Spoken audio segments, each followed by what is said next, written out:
Olá pessoal, o escritório está atuando em um caso bem interessante, que faz parte de uma luta antiga que nós travamos em nome dos nossos clientes, e eu gostaria de compartilhar essa discussão que vem se desdobrando no Tribunal de Justiça de Minas Gerais e que pode ter uma repercussão em todos os estados brasileiros.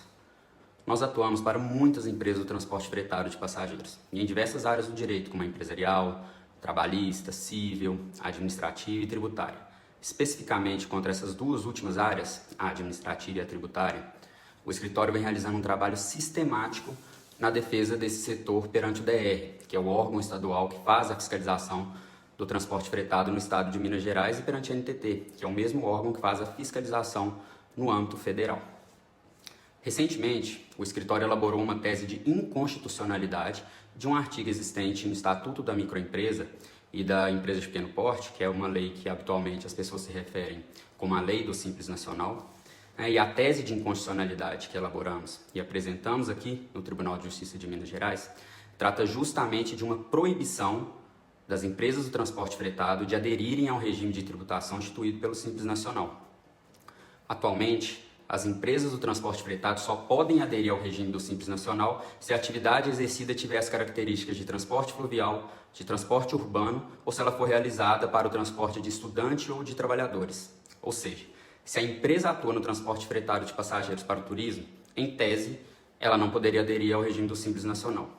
De toda forma, a Fazenda vinha deferindo o cadastro dessas empresas e autorizando o enquadramento no Simples Nacional. E essa autorização já tinha sido ratificada no ano de 2014, após uma consulta que a Fazenda foi provocada e acabou respondendo que essas empresas de transporte fretado poderiam sim aderir ao Simples Nacional. Todavia, neste mesmo ano de 2014, a lei que instituiu o Simples Nacional e que é lá do ano de 2006, passou por algumas alterações no Congresso Nacional.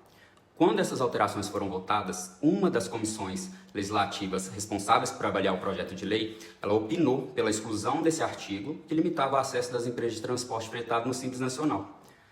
Todavia, quando o projeto de lei foi votado pelos parlamentares, um dos partidos que compõem o Congresso brasileiro votou para que essa vedação fosse novamente inserida na lei, de modo que a votação seguiu, foi aprovada na Câmara dos Deputados e no Senado Federal com a manutenção da proibição das empresas do transporte fretado de aderirem ao regime instituído pelo Simples Nacional, se a atividade empresarial não fosse realizada na modalidade fluvial ou se ela não tivesse as características de transporte escolar ou de transporte de trabalhadores.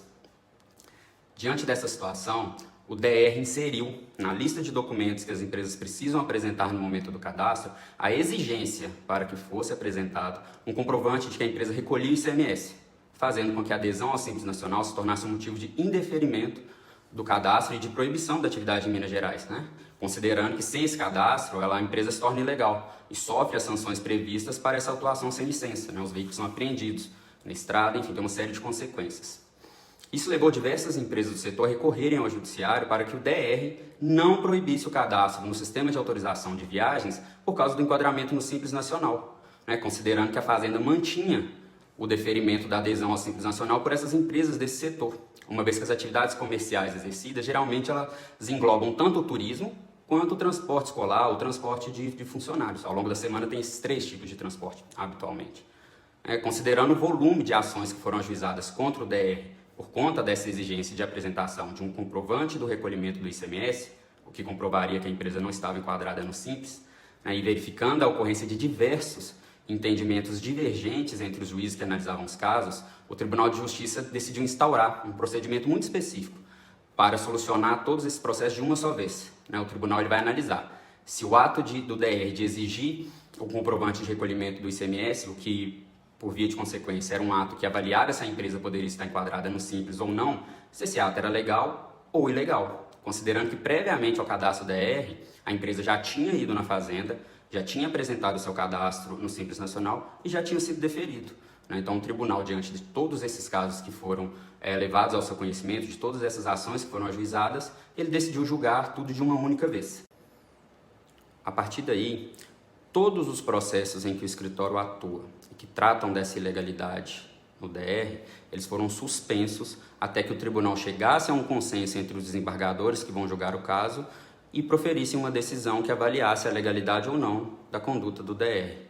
Durante esse tempo, o escritório ele vinha estudando, vinha trabalhando numa solução para as empresas desse setor e preparando uma medida jurídica, na hipótese de o tribunal concluir que o DR estava correto ao fazer essa exigência. Foi aí que elaboramos a tese de inconstitucionalidade do artigo existente na Lei do Simples Nacional e que é o responsável por vedar o acesso dessas microempresas e empresas de pequeno porte de transporte fretado no regime de tributação do Simples Nacional. Essa tese ela foi elaborada a partir da constatação de que a concorrência econômica no setor de transporte de passageiros ela está muito prejudicada, ao impor que as empresas de pequeno porte recolham impostos nas mesmas condições de grandes empresas, que não poderiam se enquadrar no Simples por causa do seu porte, do seu faturamento. Isso causa um desequilíbrio concorrencial muito grande,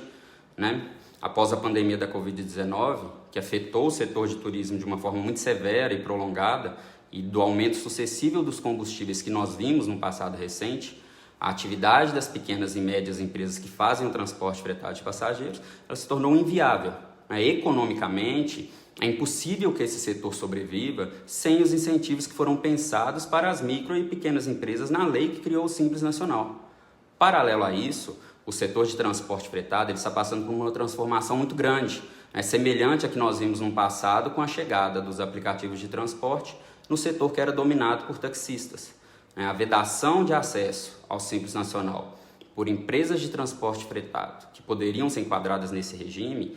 tem um reflexo muito profundo na cadeia de consumo e no próprio mercado brasileiro, considerando que o valor de um contrato para o transporte de passageiros de Belo Horizonte ao Rio de Janeiro, por exemplo, seria tributado da mesma forma para uma empresa que possui 2 ônibus e para uma empresa que possui uma frota de 500 veículos. Os novos aplicativos de transporte de passageiros que chegaram ao mercado brasileiro e conectaram essas pequenas e médias empresas ao grande volume de passageiros no setor, começou a perceber que o modelo de negócio se tornará inviável se essa vedação na Lei do Simples Nacional for mantida, especialmente em termos financeiros. O valor pago pelo frete para uma empresa de transporte de passageiros, considerando a folha de pagamento, os tributos devidos e o valor do óleo diesel, por exemplo, inviabilizariam a retomada do setor pós-pandemia, que afetou, como dissemos, muito o setor de turismo. As empresas passaram a praticamente pagar para exercerem atividade comercial, considerando que o valor habitualmente praticado é quase totalmente utilizado para cobrir os custos que incidem na atividade. Não há, à primeira vista, uma justificativa constitucional para que outras empresas do transporte em geral, como o transporte de cargas, possam aderir ao Simples Nacional e as empresas de transporte fretado não possam. Além disso, a nossa tese faz uma retrospectiva da discussão política travada no Congresso Nacional na ocasião da manutenção do artigo que manteve essa vedação na Lei do Simples Nacional, e fomenta um debate quanto aos interesses políticos que podem ter influenciado a lógica por trás dessa vedação. O escritório apresentou essa tese de inconstitucionalidade e agora o procedimento passará por um juízo de admissibilidade, ou seja, o Tribunal de Justiça de Minas Gerais vai avaliar se o procedimento e o rito adotado para essa discussão é o correto para que os desembargadores se manifestem sobre a inconstitucionalidade de uma lei que é federal, aplicável a todos os estados. Voltaremos aqui mais vezes para compartilhar algumas discussões jurídicas específicas do escritório e que possuem um interesse mais amplo, e deve ser compartilhada com outras empresas do setor e com colegas advogados que atuam com o transporte no Brasil.